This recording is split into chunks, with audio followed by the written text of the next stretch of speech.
Now, the best players in the world hit the ball obscenely long and straight with what looks like zero effort.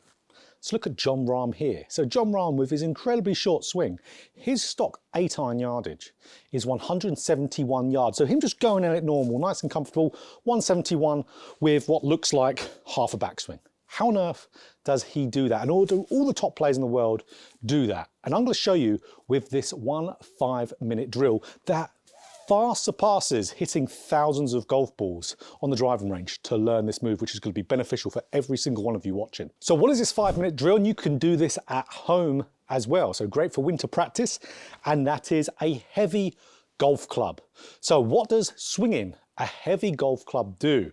It will get you swinging in perfect downswing sequencing, which is why we have these top players in the world hit the ball as far and as straight as they do. So what do I mean by good downswing sequencing? I mean the lower body and mid-torso starting the downswing, having that separation, the club shaft shallowing, the body rotating through the golf ball. If you can get those, you're going to hit the ball really straight and really far. And I'll tell you how much this works, because for me, as a professional golfer who has cerebral palsy, which affects my lead side, so a disability, I can squeeze an 8-iron to about 170 yards too.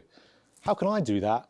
But guys out there who have normal, able bodies, who are pretty strong guys, hit their 8-iron or just clubs in general nowhere. That's where this 5-minute drill is going to fix that for you. So here we go, heavy golf club, 5 minutes a day, swing this. So I've got a ripstick here. Now a ripstick absolutely is a very, very good option. So I've got it at the heaviest setting it can go there. So this is where with a heavy golf club, we're not hitting the golf ball here, but what this teaches the body to do, it instinctively gives you perfect sequencing.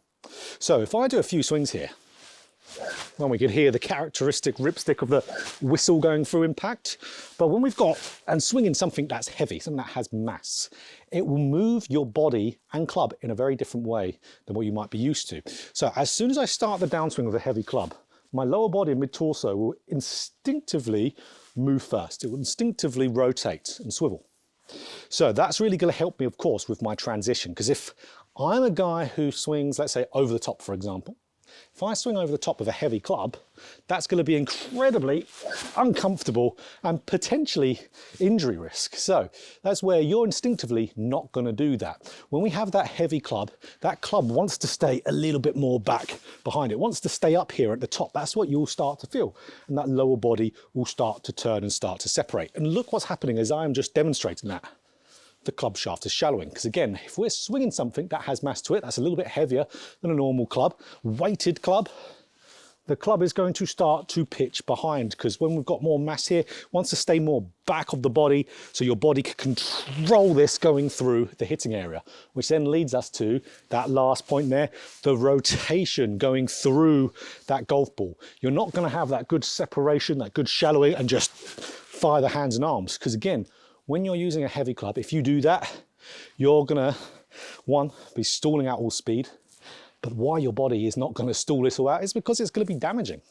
Again, you're not going to even remotely do the damaging moves. Your body is gonna instinctively protect you from doing that via what it naturally wants to do with a heavier object. If you're gonna swing a sledgehammer around you, how heavy a sledgehammer is, you're gonna swing it on an arc like a golf ball. There's no way you're going to swing it like that.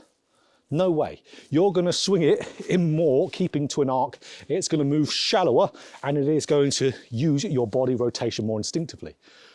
So that's how we're going to train all these nice things by just swinging with a heavy club. So it gets the separation, it gets the shallowing, it gets the rotation through the golf ball. That's great, but let's understand why those really help with your game, and then get to that exact 5-minute routine that we can do every day, couple days a week, 1 day a week, whatever. It's going to be really, really good practice for you, better than hitting thousands of balls in the driving range. So, okay, number one, separation in transition.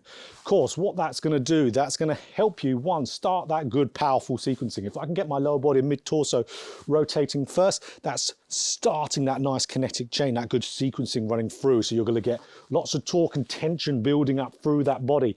You're going to be really using your rotational force very well. But one really good thing that happens from a shot functionality from getting that lower body, mid-torso separating is it helps the club fall on path. We know when players get too active with the upper body, the club fires out. If you get more active with the lower body, the club falls on path for you and shallows. So the shallowing naturally happens for a lot of golfers when they get that lower body and mid-torso separating first. So why is shallowing important? Shallowing is there to help you turn through the golf ball.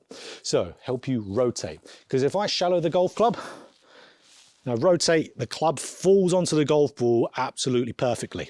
Where if I do the opposite, which is steepening, standing the club up, getting it steeper, and I turn from there, we chop across it. That's why we see so many people steep and then early extend, because it shallows the golf ball later, shallows the golf club later, coming into the golf ball. So it helps, again, to enable that rotation to go through the golf ball by getting shallower. And of course, the rotation going through the golf ball, there's simple terms, of course, we're keeping that speed of rotation flowing through the shot. We're not going to be wasting it earlier, which is why we get that nice effortless look of power. So also, the club face stays really nice and stable. So if we're using our body rotation going through the shot really nicely, the club face doesn't have too much rate of rotation to it. It will stay nice and square to the arc if our club face is square already. And then we're going to have much more control over the shot. So we're going to have much more effortless distance. And we're going to be able to, again, produce real nice, straight, consistent shots. So the recipe for playing good golf. Now, like we said, 5 minutes with a heavy golf club. So I do it with Ripstick. Ripstick is a really, really good overspeed training device. I use this for overspeed training every single week. So if you want a Ripstick, there is a link in the description to get a good discount off. So that's where doing it with overspeed training devices is very, very good. But this is where your routine of your 5 minutes that you could do, however much in a week, will change dependent on whether you can hit golf balls or you're just doing it inside. So if you're just doing it inside, spend the 5 minutes just purely just swinging this. So just swinging this is going to be a really good way. And let's say you're from part of the world where you're snowed in, can't hit any golf balls. Maybe you don't have a way to hit golf balls as well. You might not have a net, might not have a simulator. If you do this for 5 minutes, let's say a couple times a week, you will be hugely, hugely of a better golfer on the other side when the snow goes away. So that's be where you'll not only be keeping your swing over the winter time, but you'll be hugely improving your sequencing. So awesome. And you can hear it with the Ripstick, that classic whistle. Why I really like that as well, because we know the rotational portion of this, if you're going to have this whistle and this whistle be loud through the golf ball area, encourages you to keep that turn. So a really good one to hear where you're developing and you're releasing your speed. You want it to be, of course, through the golf ball area. So that's where you want it to be its loudest with that whistle. That's why I do my speed training with the Ripstick, because it trains the speed to be produced at the right time. Awesome. So if you're inside, just use this as many swings as you can, of course, in that 5 minutes, but do it nice and safely. Now, okay. If you are like me and you've got, let's say, a net in your backyard, or you can still, maybe you're lucky enough to be in a place in the wintertime where the weather's still okay enough to go and practice on a driving range, for example, and still go play golf. Again, a couple times a week, 2 to 3 times a week is absolutely great for doing this. But what I'd recommend, again, if you just want to do 5 minutes into your net, for example, do a little structure here where it could be just do, again, 3 swings with this. So 1, 2, 3, and then grab your golf club, hit 2 balls, replicating that exact same sequencing feeling. Boom. Then we get in another one. Let's grab one more. There we go. And then you could go straight back to do another 3 and then 2. Do that for 5 minutes. That's your practice done. So it's going to help you integrate it a little bit into your swing, but because we're doing it with a heavy club, that's going to be hugely as well, integrating it into your subconscious faster. It's going to create a bigger dent, if you could say it like that, into your subconscious.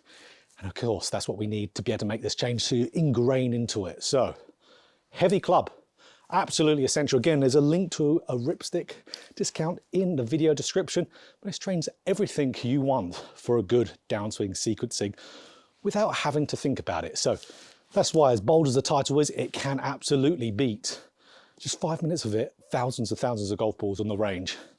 just from simple 5 minutes. So if you enjoyed this video, click that like button if you want more golf instruction, just like this. Hit a subscribe button, hit that bell button too to be notified every time I put out a video.